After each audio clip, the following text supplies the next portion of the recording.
Very neat and welcome everyone. This is the AstroTarot Show and I am your celestial host Serona Rose, and we are going to talk about our cosmic influences for the week of June the 21st through June the 29th. Can you believe that we are already getting close to the end of June?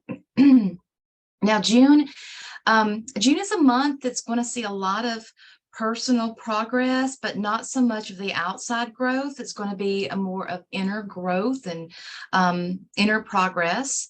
The personal planets are going to be moving, and they're going to be moving into new degrees, but the outer planets are, well, we'll have one that'll go retrograde at the end of the month, and we already have some retrogrades going on. So it's not so much the outside, it's more of the inner of an inside kind of work. It is the 30th that Neptune will be going retrograde. So we'll talk about that in just a moment. But first, I want to talk about Cancer. Happy birthday, Cancer. Yes. The sun will move into the watery sign of Cancer on the 21st at 10:58 a.m. Remember, please, that this is all in Eastern time, and you would need to adjust your calendar for that, or your clock, I should say, for that. Now, let's talk about Cancer a little bit, okay? So Cancer is a water sign, yeah, along with Scorpio and Pisces. It is a cardinal sign. It holds the Sabbath of Midsummer, or Litha. It is a feminine sign, so it's fluid and it's flowing, it's wavering as well. This is the realm of emotions and dreams, the imagination, that sort of thing. This is Cancer is the mother, it's the caretaker, it's the nurturer, it's the maiden, and it's very family oriented, or it can represent a family man. The sun sign of Cancers, they the biggest lesson they need to learn, I should say, is to trust what they are feeling. Cancers feel very, very deeply, and they can be very moody, and it can be a very private kind of thing. It's inward, you know, it's in the home. So they can waver with this. They do seek a safe home, so that will be security and safety. That is very important to Cancer. They need a place to process things, like process their emotions, process what they're feeling, and that sort of thing. So they're learning to find comfort and to find solace, to maintain an emotional equilibrium. And that is the biggest challenge for Cancers, is to find that emotional equilibrium. Cancers are very in tune to their environment, as well as the people around them. They're very open and caring, and they have a big emotional capacity, but they are protecting their energy is going to be key for them to be able to move through the world in a healthy way. One of the biggest things Cancers can do is learn how to set healthy boundaries. That's very important. Learn how to use discernment. You know, not everybody is your friend. To be able to discern between who is your friend, who is your acquaintance, and so forth. Also, you're not here to provide support for everyone. And that's one of the biggest things. Cancers, they are very loving, they're very supportive, and they will be there for people that they love, but they can be easily taken advantage of. Again, discernment will definitely be needed. Excuse me, as Cancer needs to learn how to protect themselves. You know, with Cancers, they could have learned from an early age that vulnerability may be a little tricky. So this could have happened in childhood. Cancer children can be called too needy. They can be called too emotional, too sensitive, sometimes just too much. But this is because, you know, they're trying to understand their feelings. They're trying to understand how they are feeling. When things overwhelm you, you need to learn to step back and to release that energy that is not yours. You know, that can happen a lot. Cancers are naturally empathic, and they pick up on these energies. They pick up on this, the different feelings of others. That's why learning to have those healthy boundaries is so important for cancers.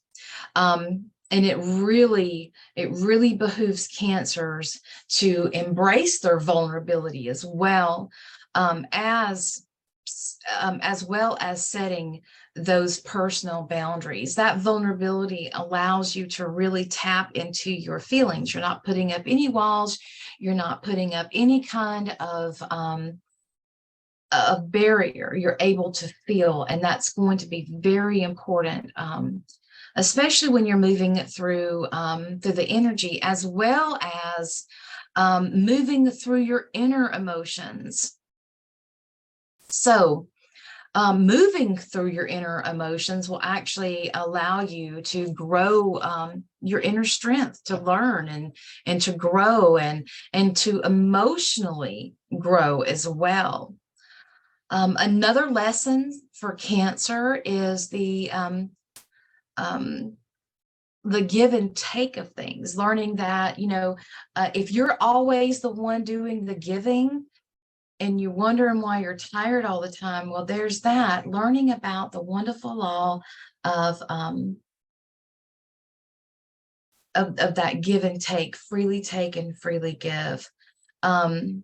You give, but you must learn to receive. And that's the biggest thing. And that's feminine. Feminine is a receiving energy. So learning to open up and to receive, because of the fact that if you're not doing that, you're going to wear yourself out. If you're getting noticed when you're around people, if you're feeling drained, and this includes other people, not just Cancer, but this also includes other people. If you are around people and you notice that you're drained and you're worn out, that sort of thing, you need to take heed. You need to go and take some time for yourself and do those things that can recharge you, that help you feed your soul, so to speak, because yeah, there's something off there. You need to be very, very wary of that. Also, you need to remember that people cannot read your mind. So you really must communicate what it is that you're feeling as well as your thoughts. You must voice these. This is a lot of thing, and I see this a lot with people, is that they don't voice what they need, what they want. They expect other people to read their mind. And this is one thing that Cancers can, you know, can fall to, is that they think that people feel the same as they do. They think that other people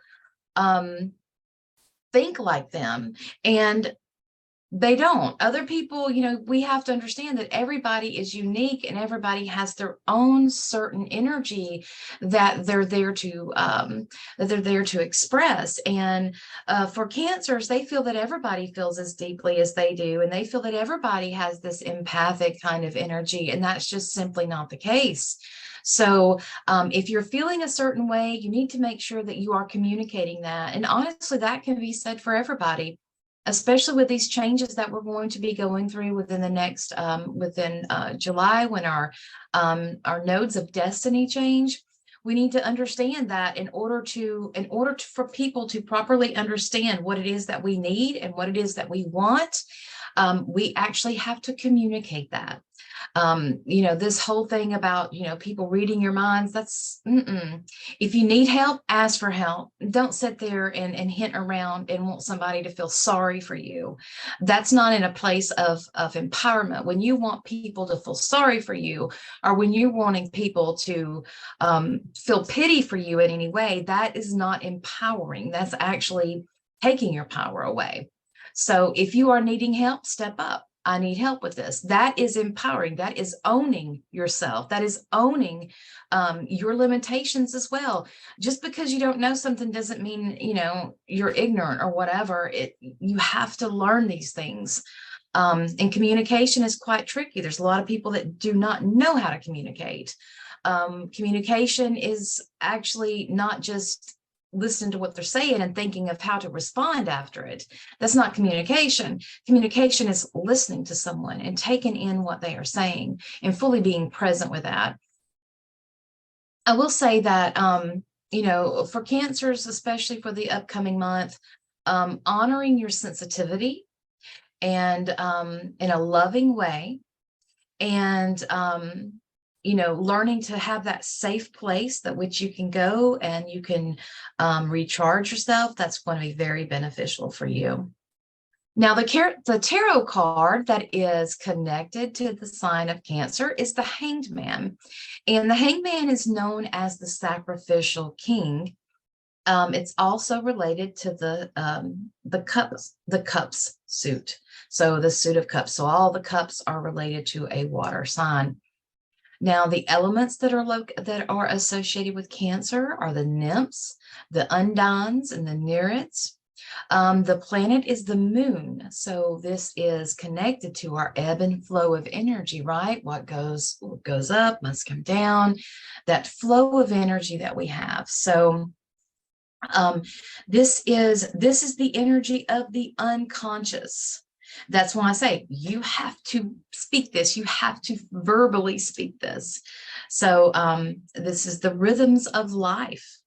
You know, we are born, we grow, and then we die from this world and go to the next. This is the ebb and flow of life, the rhythms of life. Water is used for scrying. As it is said that water shows us our secrets. So water scrying, I have done that. I know people that do water scrying, and there's different times you can do that. It's water to me is a wonderful channel of energy. So yeah, water is wonderful, wonderful energy. And, you know, it's honoring that vulnerability at the same time of setting those healthy boundaries. And, you know, healthy boundaries are so important because it not only protects you, but it protects that person as well.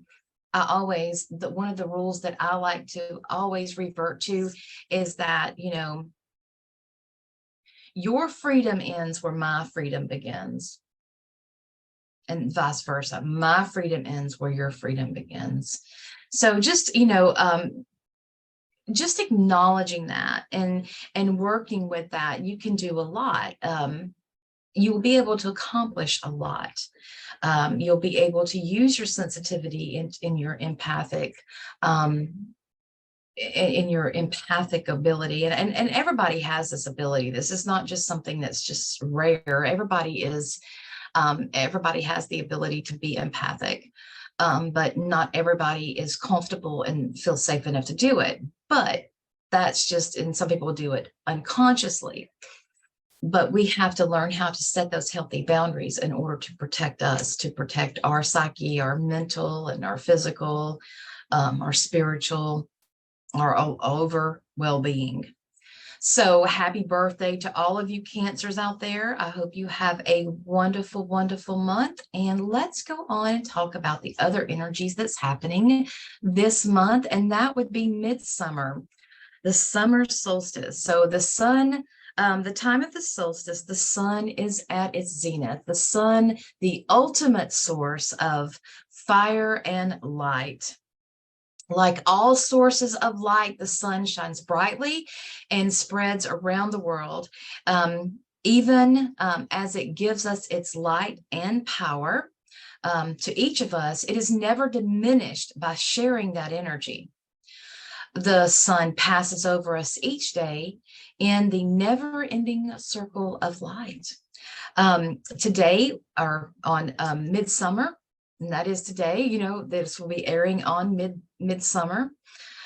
We share that light with each other and we pass it around, and we are, as this light is, sharing this, and we are doing our ceremonies and rituals and whatnot. As we pass around that light in that circle, we are all sharing that light and forming a ring of light. So I like that, on the solstice, the summer solstice, that is one thing that we do celebrate. We celebrate, even though we are paying attention to what is going on with the feminine, with the goddess, we are also honoring the god, the sun king, because that is when he is at his zenith. So the word solstice is Latin. It comes from solstitium, meaning our soul, means the sun, and estis means standing. So basically it's the sun standing still. The summer solstice, litha, midsummer, this occurs when the sun is directly over the Tropic of Cancer, which is located at 23.5 degrees latitude north and runs through Mexico, the Bahamas, Egypt, Saudi Arabia, India, and southern China. And the sun will be directly over the Tropic of Cancer at 10:58 a.m. Eastern time. Again, I do everything in Eastern time, and we are in daylight savings time. And that will be on June the 21st of 2023. So for every place north of the Tropic of Cancer, the sun will be at its highest point in the sky, the sun at its zenith. He's the king. And this is considered the longest day of the year. And of course, the closer you get to the equator, the more light you will have. And in the southern hemisphere, they are celebrating the winter solstice, the opposite of us. So like I mentioned before, we entered in the tree month of the oak tree, which is Dur, which means door. This time of year, this is a very it's a big turning point, right? Because the sun is at its zenith. After this day, the days will get shorter, and the night will get longer. This time it is represented by the sun gods, the sun god descending into the underworld, and that is to receive divine inspiration, also known as Awen, A-W-E-N. At this point, it is marked as a turning point in our human earthly existence. This is when, this is a time when our soul is elevated to the place of, it's elevated to higher place to be able to connect to God, to the divinity, whatever you want to call that. So we can be reminded of our purpose here on earth. This time was very crucial for our ancestors, as it was seen that at this point, this is when humankind could ascend to a higher energy, or, they would evolve, or they would go backwards. And, as we're seeing, and we're looking at our world, we're looking at a very tricky point. Will we evolve? Will we grow in our consciousness, being more of a conscious individual, a higher energy, or will we fall from grace, so to speak? Will we go lower? Will we be more into our lower energies, into our lower chakras? We're learning we have to have this balance here. When we are walking in this earthly plane, we have to understand the difference in lower energies and higher energies. And how are we operating? When we're operating in those lower energies, it'll be survival. It is, we have our root chakra, which is about about, our roots, survival. We have our sacral chakra, which is about sacredness in our sexuality. That's where creative is. And then we have our solar plexus, which is about our empowerment. So, and these have really been under attack for the past several years. These, especially threes, they have really been under attack. We've been bombarded with fear. We have been we've had our power taken away from us, that sort of thing. So we're coming to this place to where, are we going to evolve and understand that we are, in fact, we are, in fact, spiritual beings having a human experience, or will we go down to those lower, the animalistic kind of ways and of action? So yeah, this is a big turning point. And in our world right now, it's very important for us to evolve and to have that higher kind of consciousness that will help that spiritual evolution. Midsummer was celebrated in the Nordic lands, in Russia, the British Isles, and Ireland. But for the ancient Celts, this was not a traditional type of celebration. The ancient Celts celebrated the beginning of the light half of the year, which was on Beltane, and then the beginning of the dark half, which is Samhain. Those were the two hinges that they pretty much celebrated until other influences came in. So this festival is known for its big bonfires and celebrations. Flowers are blooming at this time. The goddess is fully pregnant. She is abundant, flowers, animals, everything. Everything is vegetables, trees, fruits, everything. But it also means that things are vulnerable to disease and sicknesses. And this is why the ancients used to pass their animals through the big smoke. They felt that the smoke would actually protect the fires, and the smoke would cleanse the land as well as the animals. And that, they knew that passing their animals through that would help get all that the bugs off of them and things like that could cause some disease.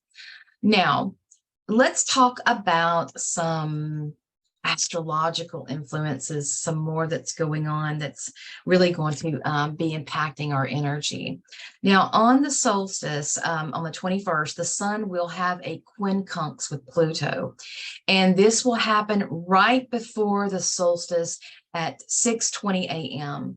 So this makes it very aware that we are needing to have a journey into the underworld. There is some healing that we need to do. We really need to bring the light into the darkness so that we can process it and move forward. That is, the underworld had been very much misunderstood throughout the ages of it being talked about. The underworld is a place, all life begins in the dark, and the underworld is a place where we heal, where we learn, where we grow. So, going there, with Pluto, with the sun and Pluto having this is really saying that we need to go into the underworld. We need to have, we need to process this, and we need to work through this, because there is something that we need to take care of. Pluto is all about destroying in order to create. So there's something here that we need to quit, and that we need to heal and move on. And then on the 26th, Mercury will have a quincunx with Pluto. So Pluto is really going to get his cage rattled a little bit this week coming up. And, that it will probably bring out some more stuff that has been hidden. Remember, he's moving back into Capricorn, so he'll dredge up some stuff. This will be from top down kind of structures. Now, as the sun moves into Cancer, it begins this initiatory type of energy. So the energetic dynamics that are going on is going to be changing. We're going from an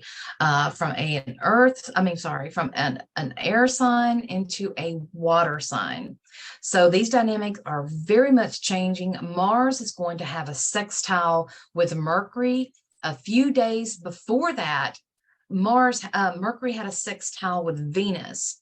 So our cosmic lovers are both in Leo at this time. So this is really some loving energy with Mercury and Mercury having meetings with both of them. It's wonderful between, if you're in a relationship, this is a wonderful time for communication, a wonderful time to talk about,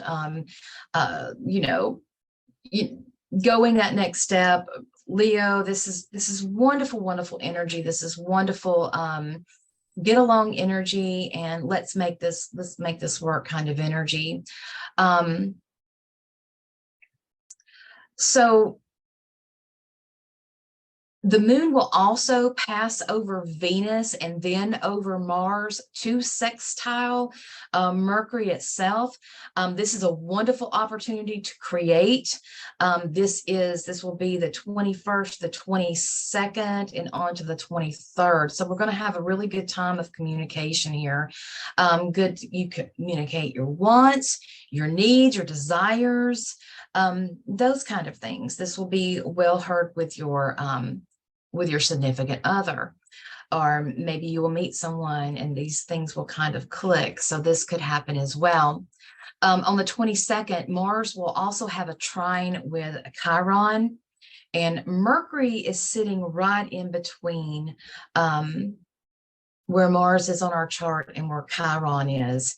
And this is making an excellent opportunity to heal and to move forward, to really tap into some stuff that you're dealing with and deal with it. Mercury is aiding clear communication and is really urging us to move forward into this. On the 23rd, Mercury will have a half square with Jupiter. And this is the energy of taking things too far. So be really, really careful of this. Mercury is about communication and commerce. Jupiter is in Taurus, so this could be our world, our agriculture as well. So watch out for that. We may see some things that happen that will take things way too far with communications, some news that could be coming out, that sort of thing. Also, the moon will move into the early sign of Virgo at 6:35 a.m. Eastern time on that day, which will add to that gone too far energy. So